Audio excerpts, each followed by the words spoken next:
여러분 안녕하십니까? 전국 곳곳에서 많은 비가 내리면서 피해가 속출하고 있습니다. 도로와 시설이 침수되고 철도와 여객선 운항에도 차질을 빚었는데요. 먼저 경남 지역부터 살펴보겠습니다. 창원엔 어젯밤부터 500mm 가까운 기록적인 폭우가 쏟아졌고 김해와 양산에도 많은 비가 내려 곳곳이 침수됐습니다. 경남 남해안은 오늘 밤 다시 한번 고비가 우려되는데요. 마산항에 나가 있는 취재기자를 연결하겠습니다. 이재경 기자, 지금도 비가 내리고 있나요? 네, 제법 굵은 빗줄기가 계속해서 쏟아지고 있습니다.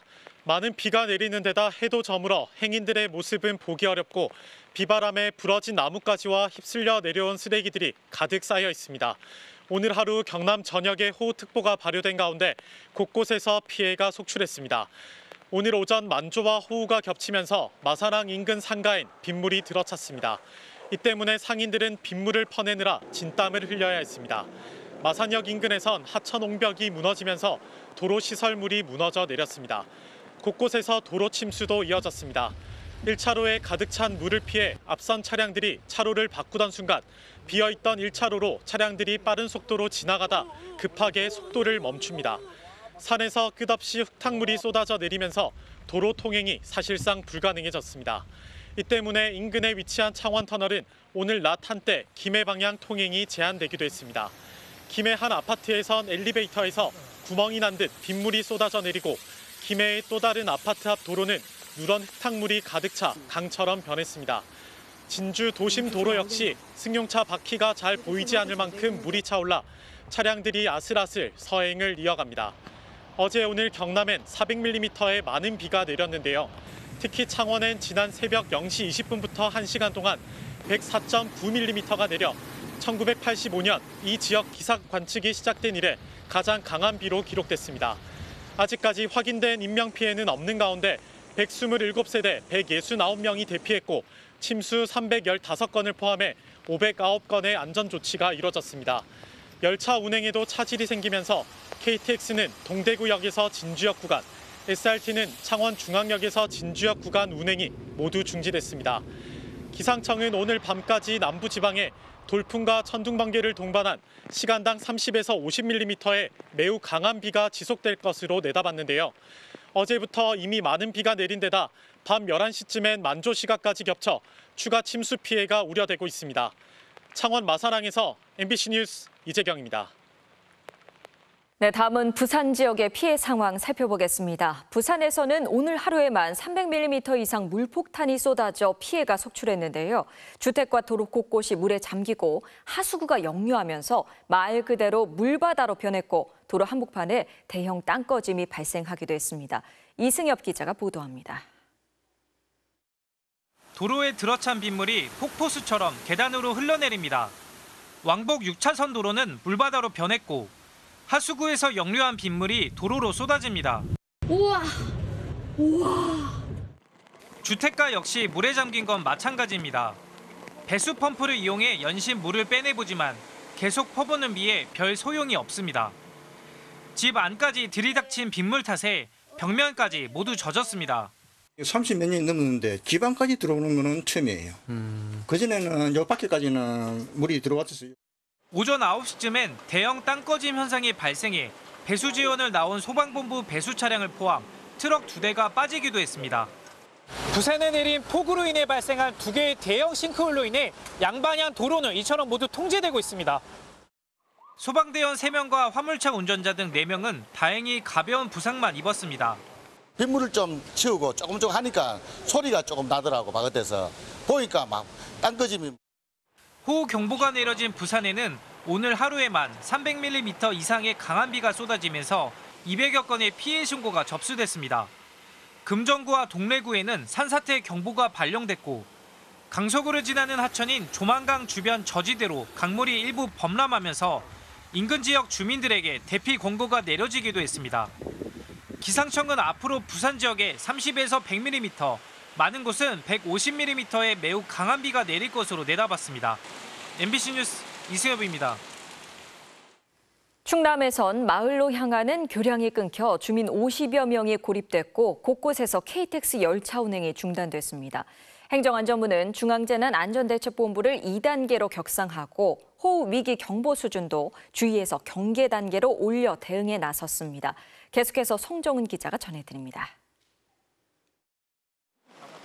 마을로 향하는 도로가 끊겨 있고 아래로는 누런 흙탕물이 몰아칩니다. 거센 물살에 도로와 집안도 무너져 내립니다. 어제부터 140mm 넘는 비가 내린 충남 금산군에선 물길을 막는 임시교량 3곳이 아예 철거되면서 주민 50여 명이 고립됐습니다. 상당히 위험한 상황입니다. 지금 연로하신 분들이 많아서 이렇게 지금 완전히 나갈 수 있는 지금 통로가 끊긴 상황이라서. 서산에선 도로 일대가 무릎 높이까지 잠겼고 대전에선 보문산 주변 옹벽이 무너졌습니다. 수도권에서도 비 피해가 잇따라 경기 평택시의 한 아파트에선 밤새 내린 비에 주방과 천장에서 빗물이 줄줄 새어 들어왔습니다. 물을 새는 걸 보고 그래서 물을 갈아줘서 사람들이 못 내렸었는데 양쪽에 구조에서 전기가 스파크가 막 일어나더라고요. 저희 지금 잠 꼬박 새고요. 밥도 못 해 먹어요. 경기 부천에선 강한 바람에 가로수가 넘어지면서 달리던 시내버스를 덮쳤는데 다행히 다친 사람은 없었습니다. 또 탄천에선 불어난 물에 10대 남성이 고립됐다 소방에 의해 구조되기도 했습니다. 최대 350mm가 넘는 많은 비가 내린 호남권에선 하우스가 물에 잠기면서 애써 키운 상추들이 흙탕물을 뒤집어 썼고 집안이 약해져 산사태가 우려되는 지역에서는 주민들이 서둘러 마을회관 등으로 대피했습니다. 18년 살았는데 비가 많이 와서 대피한 건 해관에 이렇게 주민들이 대피하는 것은 처음이에요. 코레일은 호우 여파로 경부 일반선 동대구에서 부산 구간, 경전선 전 구간, 전라선 순천에서 여수 엑스포역 구간 등의 운행이 중지됐다고 밝혔습니다. 여수까지 가는 KTX 열차 운행이 중지되면서 순천역에서 내린 승객들은 대체버스로 발걸음을 돌리기도 했습니다. 행정안전부는 중앙재난안전대책본부 2단계를 가동하고 대응에 나섰습니다. 오후 6시 기준 파악된 인명피해는 없는 가운데 하천변 3,561곳과 지하차도 32곳이 통제되고 있고 53개 항로에서 여객선 74척의 운항이 중지됐습니다. MBC 뉴스 송정훈입니다. 오늘 새벽 충북 청주에선 투숙비 문제로 갈등을 빚은 40대 남성이 여관에 불을 지르고 달아났습니다. 스프링클러가 없던 여관에서 불과 연기가 빠르게 퍼졌고 결국 투숙했던 3명이 전원 사망했습니다. 이문영 기자가 보도합니다. 시뻘건 불길과 함께 검은색 매캐한 연기가 건물에서 뿜어져 나오고 출동한 소방대원들이 불길을 잡기 위해 안간힘을 씁니다. 오늘 새벽 1시 44분 충북 청주시 상당구의 한 3층짜리 여관에서 불이 났습니다. 1시 50분 소방대원들이 도착해 2시 41분 불을 모두 껐는데 건물 내에 있던 투숙객 3명이 전원 사망했습니다. 객실 내부에서 2명, 복도에서 1명이 심정지 상태 등으로 발견됐습니다. 1985년 사용 승인한 이 여관은 스프링클러 의무 설치 대상이 아니어서 인명 피해가 더 커진 것으로 보입니다. 2층 복도는 대피 중에 사망하신 것 같아요. 연기가 굉장히 많이 나고 있기 때문에 한 모금만 마셔도 의식을 잃고 그런 상황이거든요. 경찰 조사 결과 화재 원인은 방화였습니다. 장기 투숙을 하던 48살 김모 씨가 여관 주인과 투숙비 문제로 갈등을 빚다 어제 오후 퇴실을 당하자 이 일에 앙심을 품은 김 씨가 새벽 시간 여관으로 돌아와 불을 지른 겁니다. 경찰은 김 씨가 라이터를 사용해 1층 출입문 안쪽에 쌓아둔 단열재에 불을 붙인 것으로 보고 있습니다. 김 씨는 방화 후 달아났지만 3시간 만인 새벽 4시 40분쯤 경찰에 붙잡혔습니다. 형사들이 CCTV 보고 추적해서 그 인바에 있는 거를 긴급 체포한 거예요, 형사. 술 기운이 좀 있었다고 들었거든요. 피해자 부검을 진행 중인 경찰은 김 씨에 대한 조사 후 이르면 내일 구속영장을 신청할 예정입니다. MBC 뉴스 이문현입니다. 김건희 여사 공천 개입 의혹에 이어 핵심 인물들인 김영선 전 의원과 명태균 씨 사이에 수상한 돈 거래 정황도 드러나면서 파장이 이어지고 있습니다. 언론을 피하던 김 전 의원이 어제 보도 이후 저희에게 연락해와 빌린 돈을 갚은 것이라고 해명했는데요. 관심이 쏠린 김 여사 공천 개입 의혹에 대해서는 명 씨가 대선 때 도와주고 김 여사한테 칭찬받았다는 얘기는 했다. 또 명 씨가 김 여사 얘기로 자기 자랑할 때가 있었다고 답했습니다. 윤상문 기자의 보도입니다. 지난 2022년 창원의창 지역구 재보선 당선 이후 명태균 씨에게 6천여만 원을 건넨 정황이 포착돼 검찰 수사선상에 오른 김영선 전 국민의힘 의원. 김 전 의원은 회계 책임자였던 강모 씨가 자기 돈으로 선거에 9천만 원을 썼다고 해서 당선 이후 나눠 갚았을 뿐 자신이 직접 명 씨에게 돈을 준 적은 없다고 했습니다. 그런데 알고 봤더니 원래 그 9천만 원은 명 씨 지인들이 마련한 돈이었고 회계 책임자를 거쳐 돈이 명 씨 측에 넘어간 건 나중에 알았다는 겁니다. 김 전 의원은 회계 책임자를 추천한 건 명 씨라고 했습니다.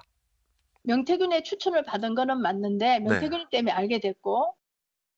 명 씨는 김건희 여사와 소통하며 2022년 재보선에서 김 전 의원의 공천에 개입했다는 의혹을 받고 있습니다. 검찰은 이 돈이 오간 경위와 대가성을 확인하고 있습니다.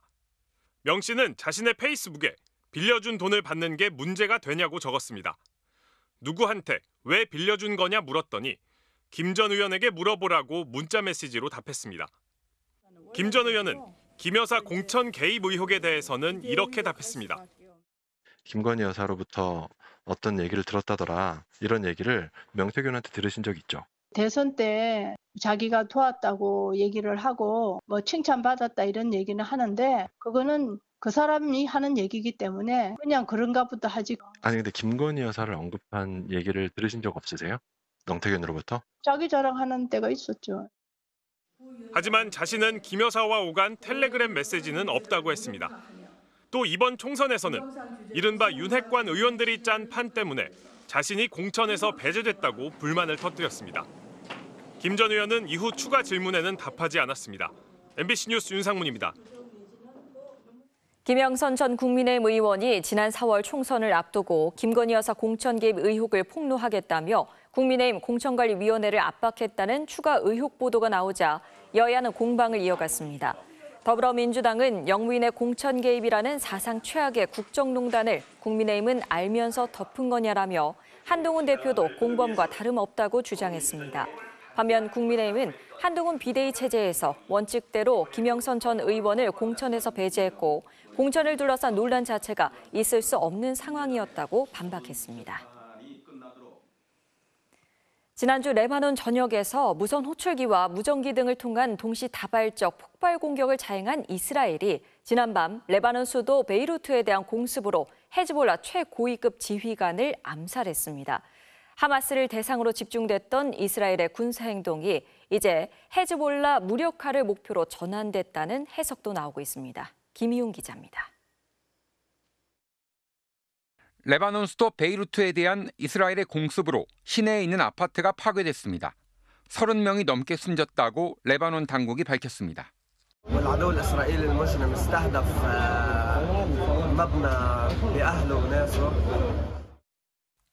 이스라엘은 레바논에 거점을 둔 친이란계 무장정파 헤즈볼라 최고위급 지휘관 2명도 암살했습니다. 이 중 이브라임 아킬은 미국이 국제 테러리스트로 규정하고 우리 돈 93억 원에 가까운 현상금을 걸어둔 인물로 헤즈볼라의 특수작전을 이끌어왔습니다. המפקדים שחיסלנו היום הובילו מאז ה-8 באוקטובר התקפות על אזרחי מדינת ישראל. 이스라엘은 앞서 지난 7월엔 헤즈볼라 최고위 지휘관 푸아드 슈크루도 암살했습니다. 헤즈볼라에 대한 이스라엘의 공격 강도는 최근 더욱 강해지고 있습니다. 지난주 레바논 전역에서의 무선 호출기 폭발. 다음 날엔 휴대용 무전기를 동시다발 폭파시킴으로써 민간인을 포함해 30명이 넘게 숨지고 사상자 수천 명이 나왔습니다. 이스라엘은 핵심 인력을 살해해 헤즈볼라의 전쟁 수행 능력을 무력화시키기 위해서라고 했지만 유엔은 민간인에게 공포를 확산시키기 위한 폭력은 전쟁 범죄라고 규탄했습니다. 가자지구 전쟁이 1년이 가까워지면서 하마스 세력이 약화되자 이스라엘의 군사행동 대상이 헤즈볼라로 전환된 것으로 보인다고 군사 전문가들은 분석했습니다. היעד שלנו הוא להחזיר את תושבי הצפון אל בתיהם בביטחון. ככל שחולף הזמן, חיזבאללה 이스라엘의 레바논 침공 가능성에 대한 전망도 제기되는 가운데 이미 보복을 선언하고 이스라엘 북부를 로켓 타격한 헤즈볼라는 이스라엘의 레바논 진입은 헤즈볼라의 역사적 기회가 될 것이라며 경고했습니다. MBC 뉴스 김희웅입니다. 유례없는 혼돈 속에 펼쳐지고 있는 미국 대선의 사전투표가 일부 주에서 시작됐습니다. 초박빙의 변수도 많은데 이번엔 노예제 부활을 주장하는 트럼프의 측근까지 나타나 무리를 빚고 있습니다. 워싱턴에서 김재용 특파원이 보도합니다. 대면 사전투표는 일단 버지니아와 사우스다코타, 미네소타 등 3개 주에서 시작됐습니다. We are all Americans and we want to keep our democracy. 한글 안내판도 보이는 버지니아 페어팩스 카운티 투표장엔 유권자들의 발길이 이어졌습니다. 사전투표 비율은 미국 선거에서도 높아지는 추세여서 그 중요성이 더 부각되고 있습니다. 비율은 꾸준히 늘어 4년 전 대선 때는 무려 69%였고 2년 전 중간선거에선 50%를 기록했습니다. 하지만 누구에게 유리할지는 예측 불가입니다. 변수가 너무 많기 때문인데 반세기에 한 번 있을 법한 암살 시도건이 2번이나 발생해 대선 주자 경호 강화법까지 등장했습니다. In America, elections are determined at the ballot box, not by an assassin's bullet. 이 문제는 트럼프에게 유리할 것 같지만 개 고양이 식용 발언 같은 무리한 주장을 해 스스로 화를 자초하는 데다 이번엔 경합주 노스캐롤라이나 주지사에 출마한 현 부지사 마크 로빈슨의 믿기 힘든 막말이 알려지며 큰 변수가 되고 있습니다. 흑인이면서도 자신은 흑인 나치고 노예제는 나쁘지 않으니 되찾으면 좋겠다는 말까지 한 인사를 트럼프는 지지했던 겁니다. This is Martin Luther King on steroids. I think you're better than Martin Luther King. I think you are Martin Luther King times 2. 로빈슨 부지사는 포르노 사이트에서 노골적인 성적 발언을 한 것은 물론 오바마 전 대통령을 빨갱이라고 하며 차라리 히틀러를 택하겠다고 말했던 적도 있다고 CNN은 보도했습니다. 오프라 윈프리와 스티비 원더, 여기에 테일러 스위프트 같은 거물 스타들의 지원까지 받고 있지만 해리스도 쉽지 않은 상황입니다. 토론에선 모두 이겼다고 평가하는데 지지율엔 유의미한 변화가 없기 때문입니다. 만약 이번에도 경합주 지지율을 끌어올리지 못한다면 여론조사는 물론 총득표에서 이기고도 선거인단 확보에서 밀려 패배한 힐러리의 악몽이 재현될 가능성도 있습니다. 워싱턴에서 MBC 뉴스 김재용입니다. 75년 동업을 유지해온 기업인 고려아연과 영풍의 경영권을 둘러싸고 다툼이 확산되고 있습니다. 논란은 고려아연의 지분을 매입하겠다고 나선 영풍 측이 사모펀드와 손을 잡았다는 점인데요. 고려아연이 위치한 지역에선 강하게 반발하고 있습니다. 무엇이 논란인지 박윤수 기자가 보도합니다. 1949년 창업주 장병희, 최기호로부터 시작된 영풍그룹과 고려아연. 그간 영풍은 장 씨가, 고려아연은 최 씨가 각자 경영을 맡아왔습니다. 양측의 갈등이 수면 위로 드러난 건 지난주. 영풍이 사모펀드인 MBK 파트너스와 손잡고 2조 원을 투입해 고려아연 주식을 공개 매수하겠다고 선언하면서부터입니다. 명분은 최윤범 고려아연 회장의 무분별한 투자로 부채가 5년 만에 35배 폭증했고 기업 가치가 훼손되고 있다는 겁니다. 짧은 기간 동안 이렇게 부채가 급격하게 늘어나는 경우는 흔치 않습니다. 최 회장님 쪽에서 잘 챙기셨는지에 대해서는 점검할 필요가 있다고 생각합니다. 반면 고려아연은 영풍이 기업 사냥꾼과 결탁해 적대적 인수합병을 시도하고 있다고 맞섰습니다. 또 국내 산업 공급망의 핵심인 고려아연이 사모펀드로 넘어가면 중국 등 해외 기업에 팔릴 수 있다고 우려합니다. 고려아연이 사모펀드에서 조각조각 내서 팔릴 때 가장 먼저 손을 들어서 살라는 사람들, 그건 바로 중국이죠. 현금성 자산이 많기 때문에 배당에서 빼갈 돈도 많고요. 고려아연은 반도체와 자동차 업계에 아연과 은, 동 같은 기초 원자재를 공급합니다. 올해 2분기 영업이익만 2,600억 원을 기록한 세계 1위 비철금속 재련 기업입니다. 이 때문에 고려아연의 재련소가 있는 울산 지역 정치인과 경제인들까지 일제히 들고 일어났습니다. 사모펀드의 고려아연 공개 매수 이후 경영권 장악을 통한 핵심 기술 유출 및 국가기관 산업의 붕괴에 대해 경계합니다. MBK는 고려아연을 중국에 팔지 않겠다며 진화에 나섰고 고려아연 측은 우호 지분을 확보하는 데 주력하고 있습니다. 경영권 분쟁이 불붙으면서 영풍과 고려아연 주가는 연일 신고가를 경신하고 있습니다. MBC 뉴스 박윤수입니다. 전국적으로 많은 비가 내리면서 더위가 한풀 꺾이고 이제 가을이 오나 싶은데요. 바닷속 폭염은 여전합니다. 제주 바다에서는 고수온으로 연산호가 녹아내리고 이젠 열대에 주로 서식하는 산호들까지 하얗게 변하고 있습니다. 이따금 기자가 보도합니다. 푸른 바닷속 넓은 영지버섯처럼 생긴 빛단풍 돌산호 군락. 세계적 멸종 위기종으로 연산호와 달리 단단한 뼈대가 있는 경산호입니다. 그런데 산호 사이로 군데군데 하얗게 변한 부분이 눈에 띕니다. 달마시아는 바두기처럼 원래 푸른 초록색을 띄어야 되는데 하얀 백색들이 눈에 띄는 거예요. 그래서 깜짝 놀라가지고. 지난달 녹아내린 연산호 군락이 발견됐던 서귀포시 문섬 일대에서도 하얗게 변하는 돌산호가 잇따라 발견됐습니다. 수온이 30도를 넘어서면 산호에 사는 공생조류가 빠져나가 골격인 흰색 석회질이 드러나는 백화 현상으로 추정됩니다.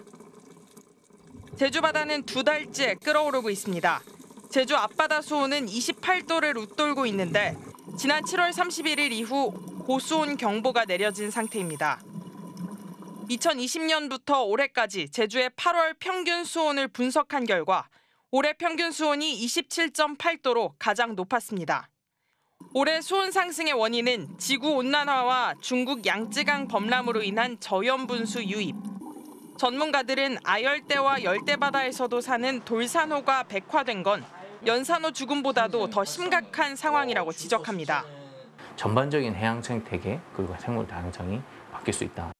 국립수산과학원은 제주 바다의 고수온이 이달 말까지 이어질 것으로 예상하고 있어 산호 생태계의 위험 신호는 더 이어질 전망입니다.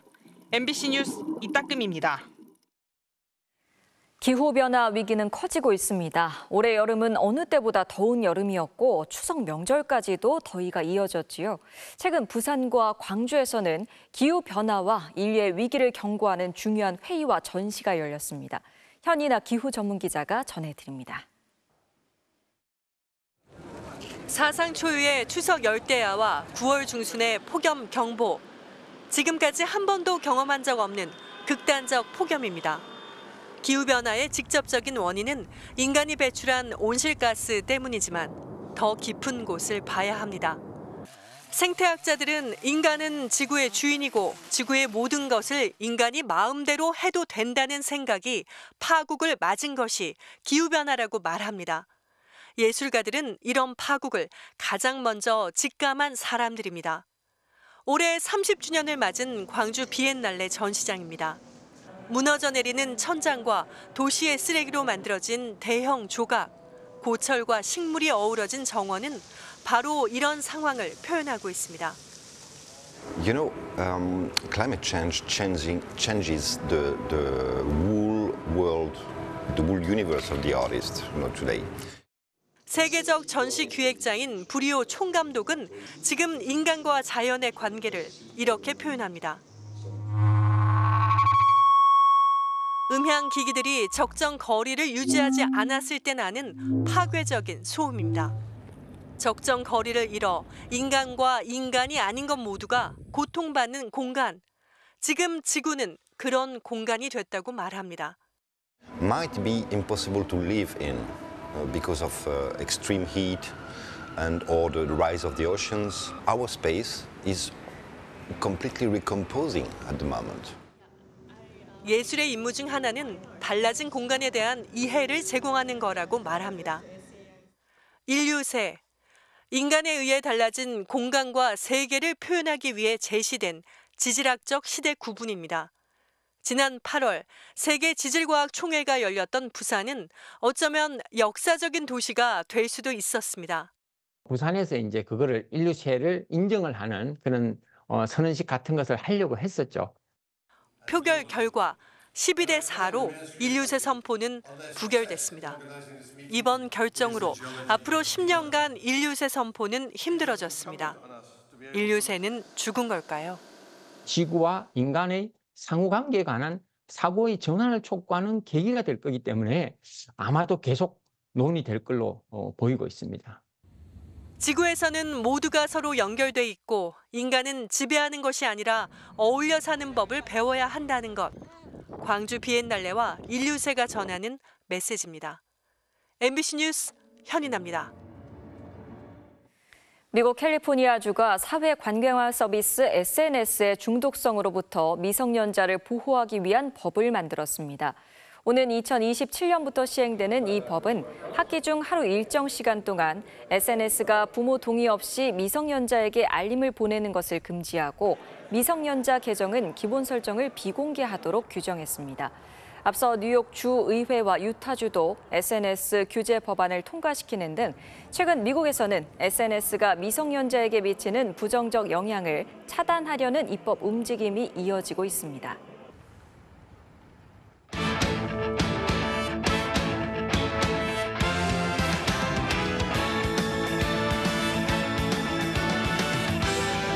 토요일 밤 스포츠 뉴스입니다. 프로야구에서 4위 두산이 3위 LG의 더블헤더 1차전 대승을 거두고 승차를 한 경기 차로 좁혔습니다.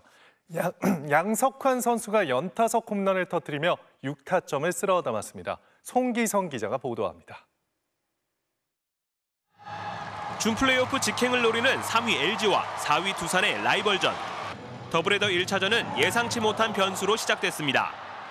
1회 초 LG 선발 에르난데스의 빠른 공이 허경민의 머리를 강타하며 공 5개만 던지고 퇴장을 당했습니다. 급하게 마운드에 오른 이지강의 제구는 흔들렸고 두산은 이 틈을 놓치지 않고 넉 점을 뽑아내며 기선 제압에 성공했습니다. 3회엔 베테랑 김재호의 시즌 첫 홈런까지 터졌습니다. LG도 쉽게 물러서지 않았습니다. 오지환의 투런 홈런 등 두산이 달아날 때마다 추격전을 펼쳤습니다. 팽팽한 경기는 두산의 캡틴 양석환의 한 방으로 갈렸습니다. 6회 시즌 32호 투런 홈런으로 거포의 상징 30홈런 100타점을 돌파한 양석환은 8회에도 연타석 아치를 그리며 LG의 기세를 꺾어버렸습니다. 결국 14대7 대승을 거둔 두산은 일단 LG와의 승차를 한 경기 차로 좁혔고 6회 원아웃까지 7실점하며 부진했던 곽빈은 타선의 도움으로 14승째를 거두면서 다승 공동 선두를 달렸습니다.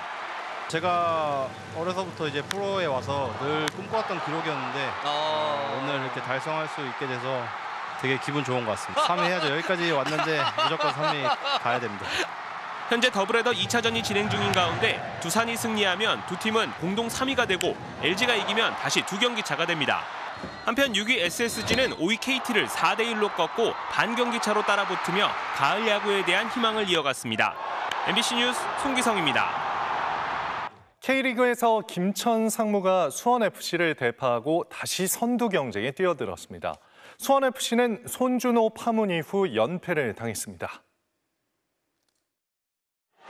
김천은 20세 이하 월드컵 4강의 주역 이승원의 K리그 데뷔골을 시작으로 김승섭의 감각적인 헤더골, 이동경의 날카로운 코너킥을 박상혁이 머리로 해결하면서 골잔치를 벌였습니다. 그리고 이동경이 쐐기 헤더골까지 터뜨리면서 4대2로 승리했습니다. 5연패 뒤 2연승에 달린 김천은 일단 선두 울산을 승점 1점 차로 추격했습니다. 손준호와 계약 해지하면서 중원이 부실해진 수원FC는 지난주 전북전에서 6실점한 데 이어 오늘도 4골이나 허용하면서 연패에 빠졌습니다.